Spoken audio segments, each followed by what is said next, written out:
I'll be true to you. Good afternoon, Hartford.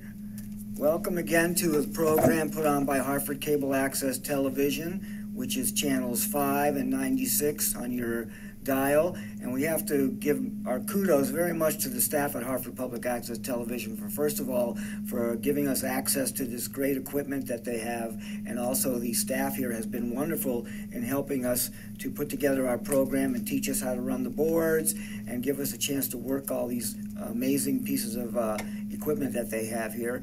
And you have to realize that Hartford Cable Access covers a lot of public things that are going on within the city. They cover the budget hearings at Buckley High School. They also cover the city council meetings.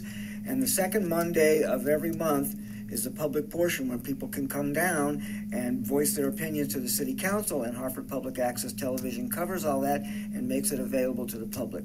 So I can say that we're very happy to have this resource that we can use, and I would encourage other Hartford residents to come down and find out what's happening at the station and maybe become involved.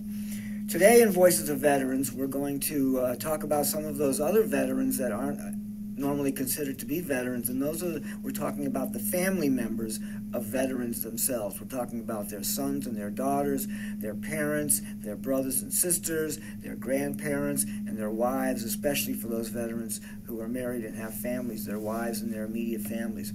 And we understand that veterans are immediately affected by the war that they participate in, but what people have just come to realize is how other family members also become veterans of those wars, psychically, psychologically, and spiritually, by living with their fathers or their spouses who have come back from the war and are still involved in the military.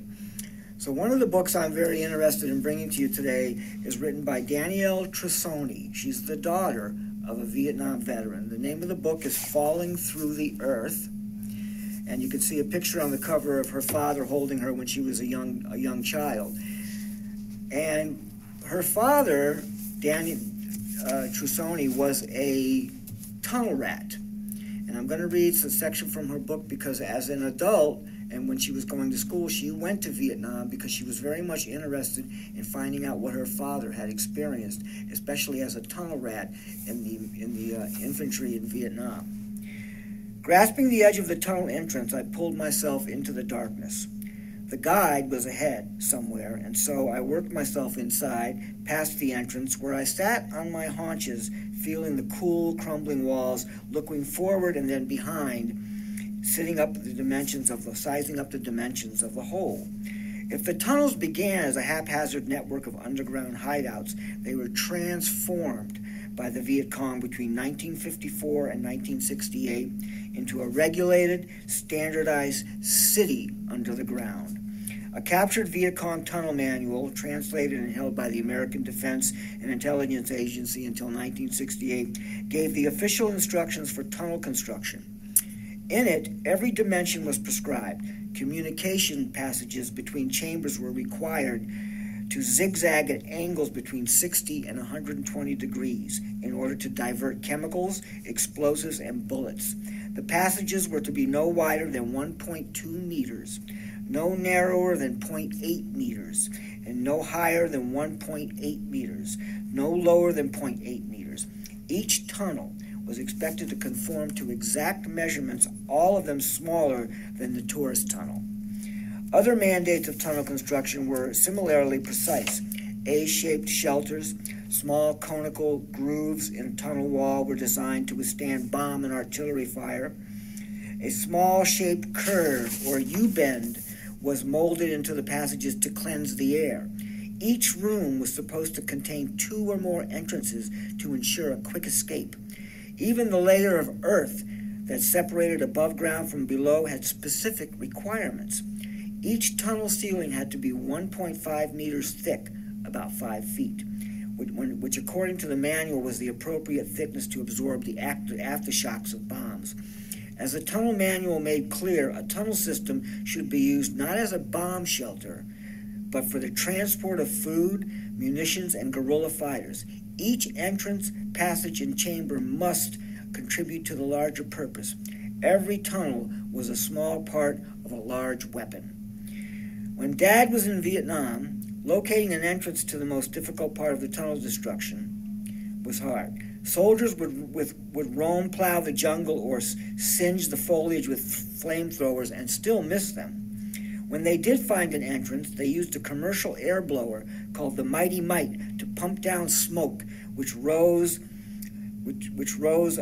through other entrances and into the air, creating a misty above-ground map of the tunnel network. Smoke spiraled in ringlets every 10, 15, or 20 feet. To clear the tunnels, men flooded the entrances with river water and acetylene gas. They threw down grenades and crystallized CS1 to contaminate the air. With every technology available, they smoked the guerrillas out. But today the tunnels were nothing like they had been during the war. They had been filled in, neglected, ignored. Most had filled with monsoon rains and collapsed jungle. Jungle claimed the rest piece by piece. Only the Ben Duoc tunnels had been preserved, and although I knew they were just a memorial, a tourist trap, a Disneyland kind of history, I could hear something ahead breathing. It crouched in the dark beyond waiting. Perhaps my guide was closer than I thought. Lowering myself onto my palms, I crawled forward to find him. Rats knew that entering a tunnel was the most dangerous part of the exploration.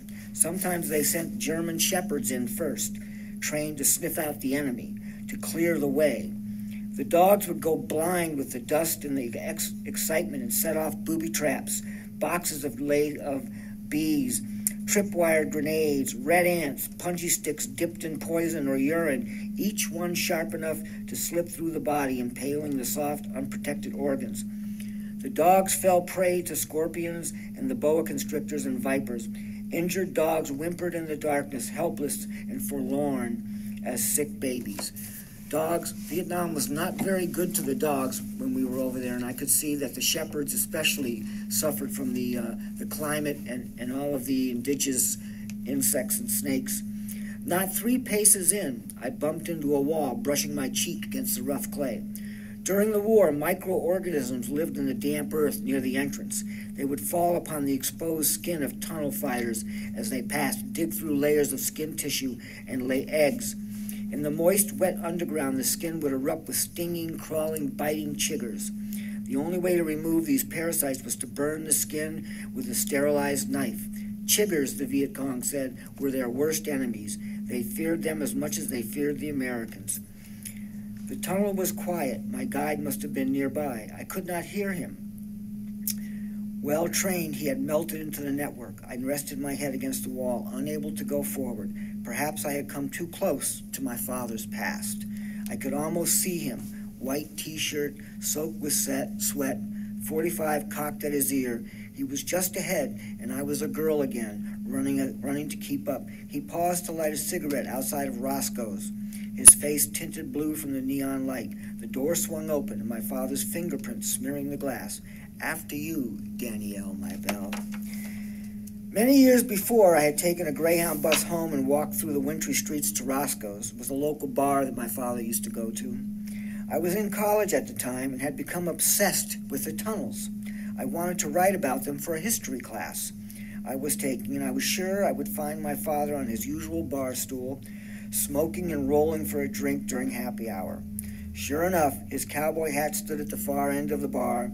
After pushing through the crowd, I pulled up a stool next to his. My father's third wife, Debbie, a tall, pretty Roscoe's regular with perpetually shocked blue eyes, put a Virginia Slim between her lips, grabbed her lighter, and sauntered to the jukebox to play Kenny Rogers songs. "Well, my dear," Dad said, "how's college been treating you?" I've been having a tough time working to pay for rent and books and tuition while maintaining an A average, and my father knew it. "Great," I said nevertheless. "School is great." Dad ordered me a beer. A bartender I did not recognize, Jan had long since quit, placed a bottle of Old Milwaukee before me. I told Dad about my classes. I was double majoring in history and English, and about an award I'd received from the English department. After we had a few drinks, I told him I wanted to write a paper about the tunnels for a history class.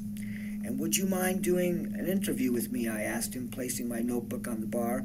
"I want to know," I said, "what it really felt like in those tunnels." My father gazed at the television, unsure of what to say. He didn't know why I was so interested. He sighed and said, "The truth is, I'm sick of thinking about that place. The day I left Vietnam was the best day of my life. I didn't think I would ever get out of there. I got in the plane and pinched my arm like this. 'Ouch,' I said, pulling my arm out of Dad's reach. I told myself, 'You are a lucky man, Trusoni.' I decided then and there I was going to forget Vietnam. Some guys couldn't make it after they came back. I know those guys. They don't work, they can't have a family, they don't do anything but think about where they were. But I'm not like that. I never used the war or my disability or as an excuse for anything. I let it go. I don't keep none of that war with me." "Well, where is it then, Dad?" I asked. It was painful for me to see that my father did not realize how much of the war had damaged him. He seemed to really believe that all his experiences had been shelved away and forgotten. But I knew my father better than that. I had seen how hard it was for him to forget. "Where is it?" I asked again. "Where has it gone?" My father cleared his throat. He was quiet for a moment, and I suspected that he might be gearing himself up for some confession, a bit of self-reflection about how the war had changed him, his life. But he gave me a devious look, half love, half malice, and flicked my notebook with his finger. And he said, "I gave that war to you." And that's what a good many Vietnam veterans' families have experienced. My own 4 daughters are constantly reminded of the war in Vietnam because I can't forget about it. And I can't help but be talking about it almost every day. And the fact that we have 2 wars going on right now that we're involved in, 2 hot wars, Iraq and Afghanistan, and there's one in Somalia and Africa, and there's other countless incursions going on around the world that we probably don't even know about, including the Philippines. There is no escape for veterans. There is no way for them to truly put the war behind them. And quite frankly, for some of us, we don't want to forget the war. What we want to do is we want to make sure that the rest of the country remembers it and understands what it did to us. But I think our children have probably suffered the most from that, and I could probably say without any doubt that my children have also suffered from PTSD simply by living with me for the past 43 years.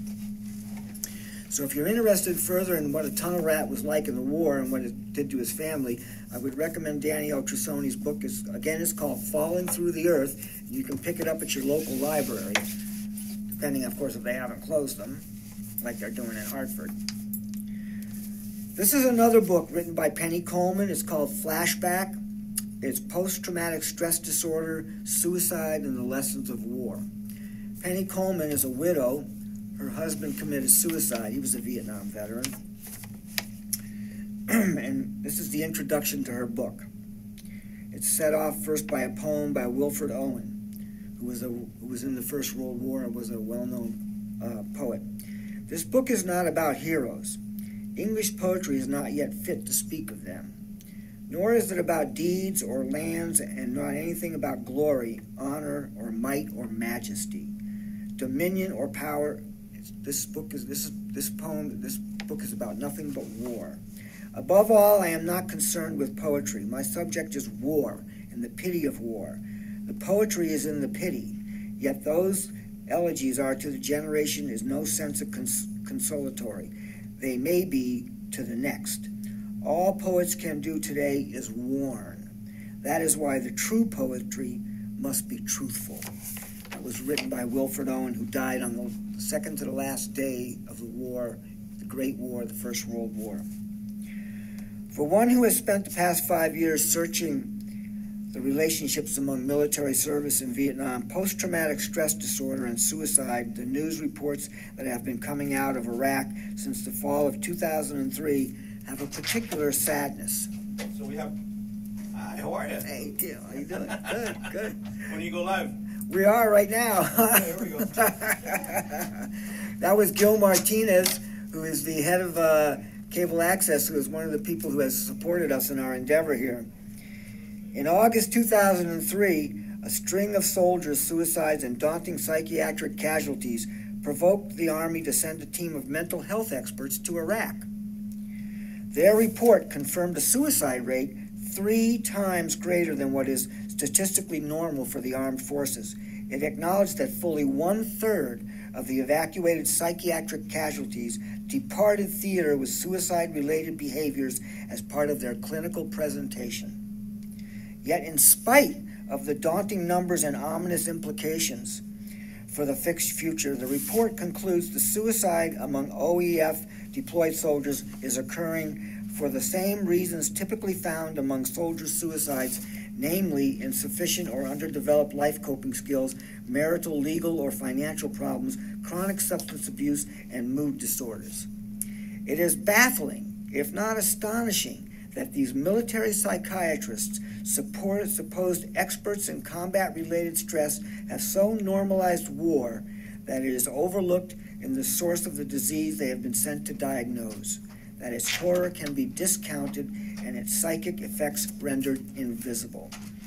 A separate section of the report intended to assess the general health and well-being of soldiers in Iraq lists as the most often reported combat stressors as seeing dead bodies or human remains, being attacked or ambushed, and knowing someone who was seriously injured or killed. But the report considers none of these factors in its analysis and etiology of soldier suicides. As this introduction is being written, young American and British soldiers are being told that the Iraqi children playing in the road are being used by insurgents to slow down their convoys, rendering them more vulnerable to attack. In such situations, they have been ordered to run the children down.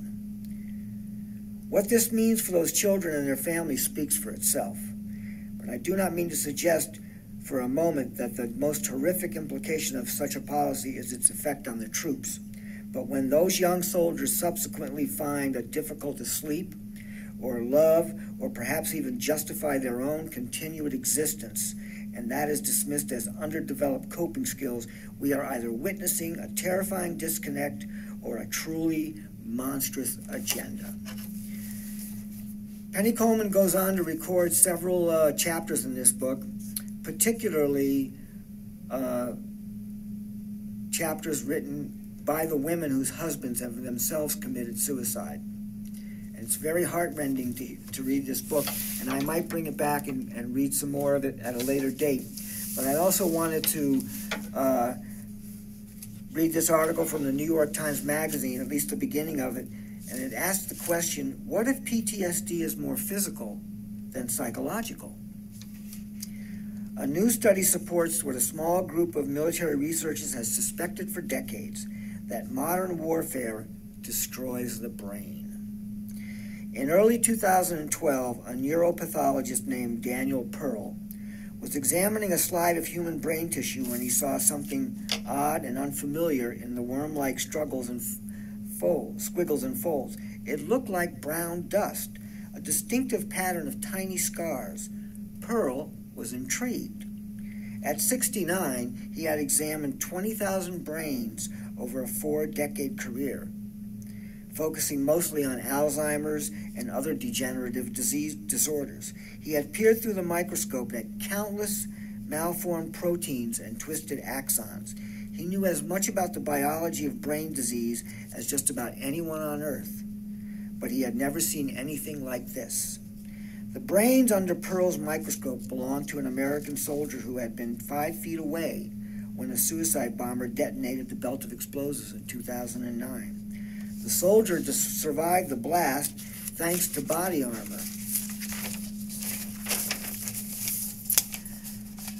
But he died 2 years later of an apparent drug overdose after suffering symptoms that have become the hallmark of the recent wars in Iraq and Afghanistan: memory loss, cognitive problems, inability to sleep, and profound, even suicidal depression.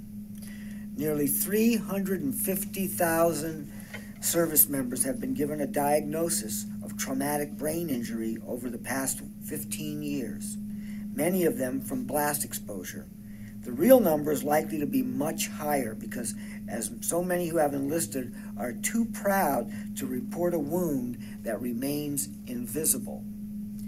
For years, many scientists have assumed that explosive blasts affect the brain in much the same way as concussions from football or car accidents. Pearl himself was a leading researcher on chronic traumatic encephalopathy, or CTE, which has caused dementia in NFL players. Several veterans who died after suffering blast wounds have in fact developed CTE, but those veterans and other non-blast injuries too. No one had done a systematic post-mortem study of blast-injured troops. That was exactly what the Pentagon asked Pearl to do in 2010, offering him access to the brains that had gathered for research. It was a rare opportunity, and Pearl left his post as director of neuropathology at the Medical School of Mount Sinai to come to Washington. Pearl and his lab colleagues recognized that the injury that they were looking at was nothing like concussion. The hallmark of CTE is an abnormal protein called tau, which builds up usually over years throughout the cerebral cortex, but especially in the temporal lobes, the visible spheres visible across the stained tissue like a brown mold. What they found in these traumatic brain injury cases was totally different. A dust-like scarring, often at the borders between gray matter, where synapses reside, and the white matter that interconnects it. Over the following months, Pearl and his team examined several more brains of service members who died well after their blast exposure, including a highly decorated Special Operations Forces soldier who committed suicide. All of them had the same pattern of scarring in the same places, which appeared to correspond to the brain's centers for sleep, cognition, and other classic brain injury trouble spots. Then came an even more surprising discovery. They examined the brains of two veterans who died just days after their blast exposure and found embryonic versions of the same injury in the same areas. And the development of the injuries seemed to match the time elapsed since the blast event. Pearl and his team then compared the damaged brains with those of people who suffered ordinary concussions and others who had drug addictions, which can also cause visible brain changes. And a final group with no injuries at all. No one in these post-mortem control groups had the brown dust pattern. Pearl's findings, published in the scientific journal The Lancet Neurology, may represent a key to medical mystery first glimpsed a century ago in the trenches of World War I. It was first known as shell shock, then combat fatigue, and finally PTSD. And in each case, it was almost universally understood as a psychic rather than a physical affliction. Only in the past decade or so did an elite group of neurologists, physicists, and senior officers begin pushing back at a military leadership that had long told recruits that these wounds, to deal with it, fed them pills and sent them back into battle. If Pearl's discovery by other scientists, and if one of the blast short-term signatures is indeed a pattern of scarring in the brains, then the implications for the military and society at large could be vast. Much of what has passed for emotional trauma may be reinterpreted, and many veterans may step forward to demand recognition of an injury that cannot be definitively